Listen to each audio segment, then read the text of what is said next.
नमस्कार दोस्तों, study light YouTube channel में एक बार फिर से स्वागत है और हम कर रहे हैं भारत की राज्य व्यवस्था की एमसीक्यू सीरीज़।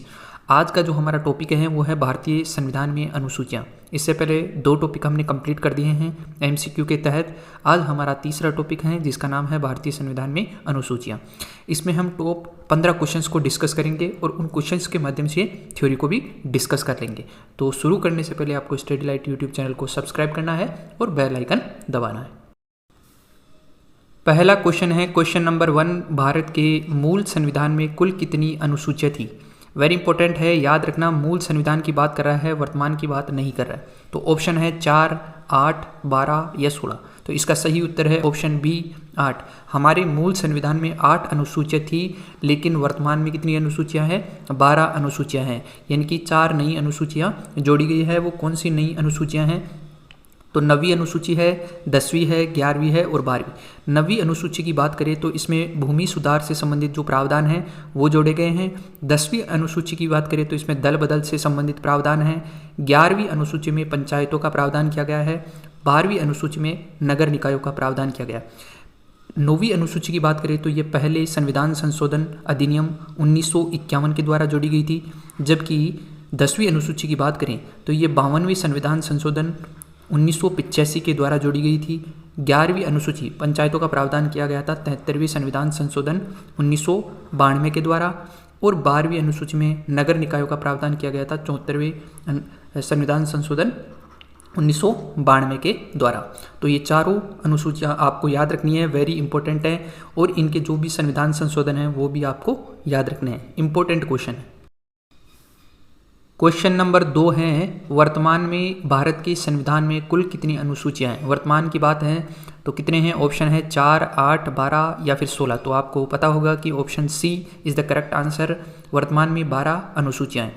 ध्यान रखना, जो 4 अनुसूचियाँ नई जोड़ी गई है उनसे रिलेटेड कुछ इंपॉर्टेंट और चीज़ें मैं आपको बता देता हूँ कि जो 9वीं अनुसूची है भूमि सुधार से संबंधित, इसमें जो प्रावधान जोड़े गए थे, अब तक इस अनुसूची में 284 अधिनियम ऐसे डाले गए हैं जिनको न्यायालय में चुनौती नहीं दी जा सकती।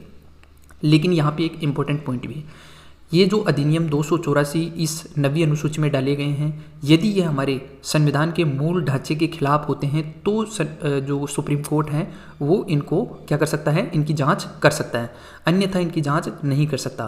तो 9वीं अनुसूची में वे अधिनियम डाले गए हैं जिनको सुप्रीम कोर्ट में भी चुनौती नहीं दी जा सकती, लेकिन शर्त ये है कि ये हमारी जो बेसिक स्ट्रक्चर है, मूल ढांचा है, उसके खिलाफ नहीं होनी चाहिए।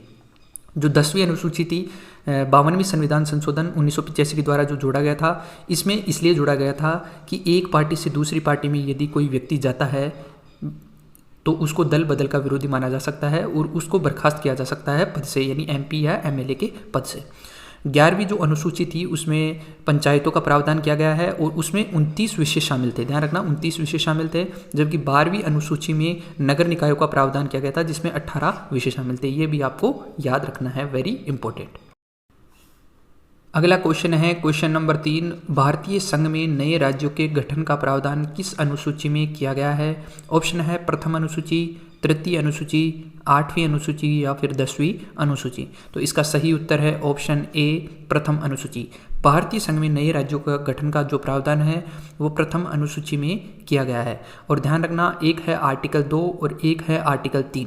ये 2 आर्टिकल है जिसमें नए राज्यों के गठन का प्रावधान है। बात करें कि यदि अन्य किसी देश से कोई नया राज्य प्रवेश करता है तो वो आर्टिकल 2 के तहत प्रवेश करता है, जबकि किसी एक राज्य के एक से अधिक राज्यों का निर्माण किया जाना है तो वो आर्टिकल 3 के तहत किया जाता है। और सूची कौन सी है? प्रथम अनुसूची। वेरी इंपॉर्टेंट है, ध्यान रखना, प्रथम अनुसूची में राज्यों के गठन का प्रावधान किया गया है। अगला क्वेश्चन है क्वेश्चन नंबर 4, भारतीय संविधान में 9वीं अनुसूची को किस संविधान संशोधन के माध्यम से जोड़ा गया है। ऑप्शन है प्रथम, द्वितीय, तृतीय या पंचम। तो इसका सही उत्तर है प्रथम संविधान संशोधन 1951 के माध्यम से 9वीं अनुसूची को जोड़ा गया और इसमें भूमि से संबंधित जो प्रावधान हैं उनको जोड़ा गया था।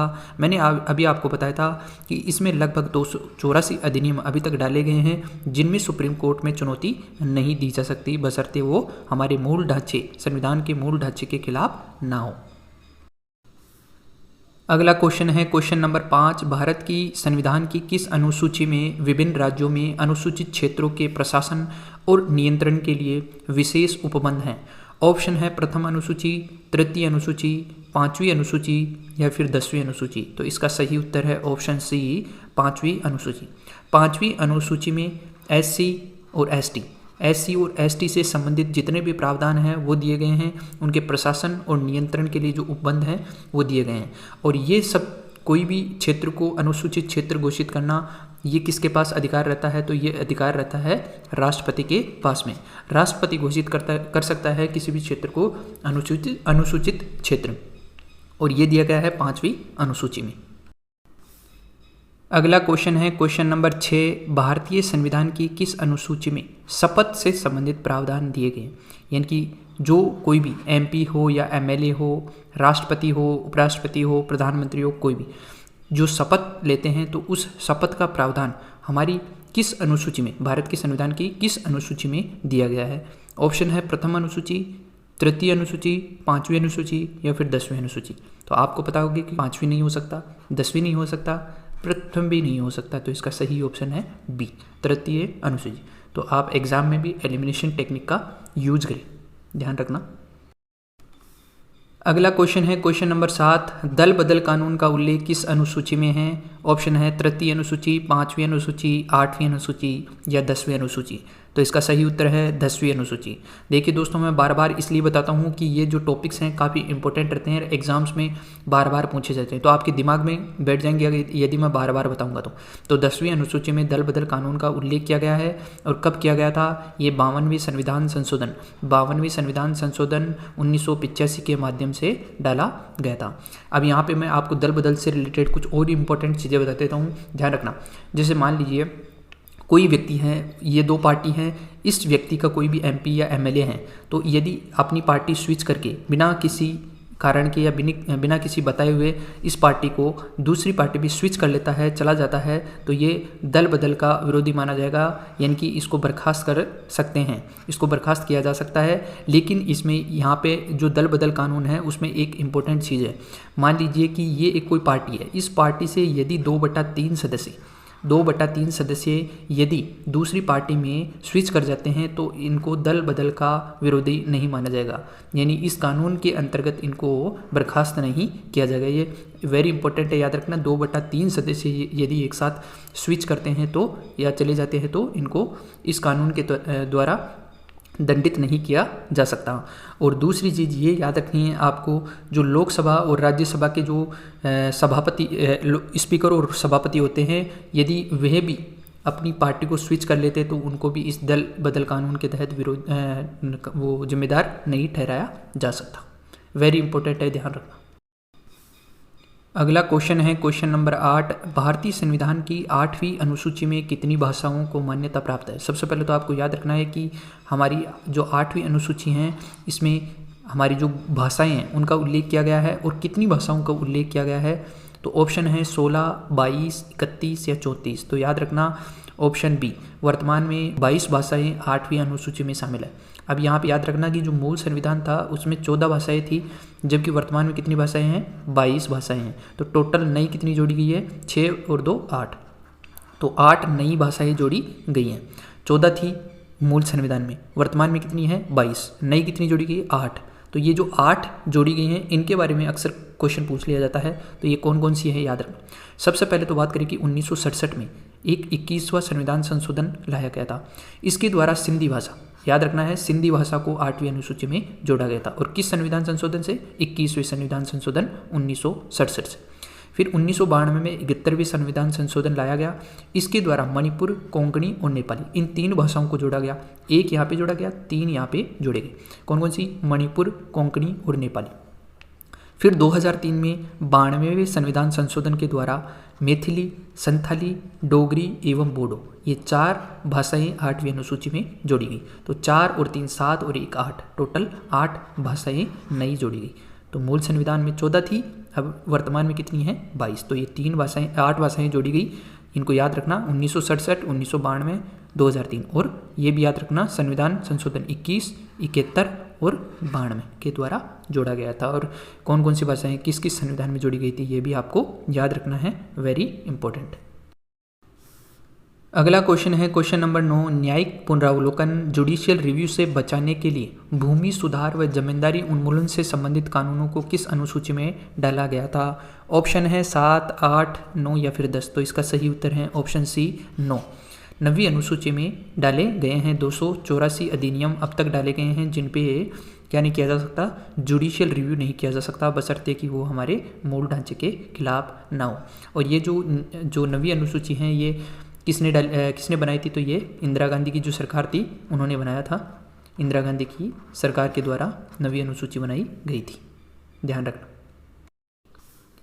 अगला क्वेश्चन है क्वेश्चन नंबर 10, भारतीय संविधान की 6ठी अनुसूची किससे संबंधित है? ऑप्शन है नगरपालिका की शक्तियों से संबंधित, जनजातीय क्षेत्रों के प्रशासन से संबंधित, न्यायिक पुनरावलोकन से संबंधित या फिर पंचायतों की शक्तियों से संबंधित। तो इसका सही उत्तर है ऑप्शन बी, जनजातीय क्षेत्रों के प्रशासन से संबंधित जो भी प्रावधान है वो 6ठी अनुसूची में डाले गए हैं, वेरी इंपॉर्टेंट है, ध्यान रखना। और इस 6ठी अनुसूची में जो 4 राज्य हैं वो उनके जो जनजातीय क्षेत्र हैं उनके प्रावधान डाले गए हैं। वो 4 राज्य आपको याद रखने हैं, तो उनको आप एक ट्रिक के माध्यम से याद रख सकते हैं, माई ATM। देखो यहाँ M से याद रखना आप मिजोरम, A से याद रखना असम, T से याद रखना त्रिपुरा और M से याद रखना मेघालय। तो ये 4 राज्य हैं, मिजोरम, मेघालय, त्रिपुरा और असम। माई ATM के नाम से याद रखना। ये 6ठी अनुसूची में 4 राज्य हैं जिनके जनजातीय क्षेत्रों के प्रशासन से संबंधित जो प्रावधान हैं वो दिए गए हैं। अगला क्वेश्चन है क्वेश्चन नंबर 11, भारतीय संविधान की किस अनुसूची में अंग्रेजी भाषा को शामिल किया गया है? ऑप्शन है 3य अनुसूची, 5वीं अनुसूची, 8वीं अनुसूची या फिर इनमें से कोई नहीं। तो इसका सही उत्तर है ऑप्शन डी, इनमें से कोई नहीं। यानी कि जो अंग्रेजी भाषा है उसको किसी भी अनुसूची में शामिल नहीं किया गया। आपको पता होगा कि 8वीं जो अनुसूची है उसमें 22 भाषाओं को शामिल किया गया है, लेकिन इन 22 भाषाओं में अंग्रेजी को शामिल नहीं किया गया है, वेरी इंपॉर्टेंट है। लेकिन याद रखना जो अंग्रेजी है उसको राजभाषा के तौर पर उपयोग किया जा सकता है, जिसमें संसद में और जितने भी हमारे सुप्रीम कोर्ट हो, चाहे उच्च न्यायालय हो या कोई अन्य कोर्ट हो, तो उनमें राजभाषा के तौर पे अंग्रेजी का उपयोग किया जा सकता है। और अंग्रेजी के अलावा हिंदी का भी उपयोग राजभाषा के तौर पे किया जा सकता है। तो अंग्रेजी का उपयोग केवल राजभाषा के तौर पे किया जा सकता है, इसको 8वीं अनुसूची में शामिल नहीं किया गया है। अगला क्वेश्चन है क्वेश्चन नंबर 12, 10वीं अनुसूची को किस संविधान संशोधन द्वारा जोड़ा गया था? ऑप्शन है 21वें संविधान संशोधन द्वारा, 41वें संविधान संशोधन द्वारा, 52वें संविधान संशोधन द्वारा या 93वें संविधान संशोधन के द्वारा। तो इसका सही उत्तर है ऑप्शन सी, 52वें संविधान संशोधन द्वारा 1951 में जोड़ा गया था। अगला क्वेश्चन है क्वेश्चन नंबर 13, संघ सूची, राज्य सूची तथा संवर्ती सूची, ये 3 सूचियां हैं। इन 3 सूचियों को भारतीय संविधान की किस अनुसूची में शामिल किया गया है? तो ऑप्शन है प्रथम अनुसूची, 3य अनुसूची, 5वीं अनुसूची या 7वीं अनुसूची। तो इसका सही उत्तर है ऑप्शन डी, 7वीं अनुसूची। 7वीं अनुसूची में 3 अनुसूचियों को जोड़ा गया है, एक है संघ सूची, दूसरी है राज्य सूची और तीसरी है संवर्ती सूची। संघ सूची पे जो कानून बनाने का अधिकार है वो केंद्र का है, राज्य सूची पे कानून बनाने का अधिकार राज्यों का है, जबकि संवर्ती सूची में जो कानून बनाने का अधिकार है वो केंद्र व राज्य दोनों का है। लेकिन यहाँ पे याद रखना, यदि केंद्र व राज्य दोनों में टकराहट होती है संवर्ती सूची के विषयों पर, तो जो केंद्र का कानून है वो ज़्यादा प्रभावी होगा राज्यों की अपेक्षा, बशर्ते कि राष्ट्रपति ये न कह दे कि जो राज्य का कानून है वह भी प्रभावी हो सकता है, तब तक जो केंद्र का कानून है वही प्रभावी रहेगा। तो 3 सूचियां हैं 7वीं अनुसूची में। एक चीज़ याद रखना, इन 3 सूचियों के अलावा जितने भी विषय होते हैं उनको हम बोलते हैं अवशिष्ट विषय। क्या बोलते हैं? अवशिष्ट विषय बोलते हैं। और इनको डाला जाता है आर्टिकल 248 में। आर्टिकल 248 में अवशिष्ट विषयों का उल्लेख किया गया है और इन पे जो कानून बनाने की जो शक्ति है वो है केंद्र की। अब ये अवशिष्ट शक्तियाँ क्या होती है? सपोज कि मान लीजिए जैसे अभी वर्तमान में चल रहा है क्रिप्टो करेंसी, तो क्रिप्टो करेंसी पे कोई भी कानून बनाने का जो अधिकार है वो आएगा अवशिष्ट शक्तियों में और इसका अधिकार होगा केंद्र के पास, यानी केंद्र कानून बना सकता है, राज्य कानून नहीं बना सकते।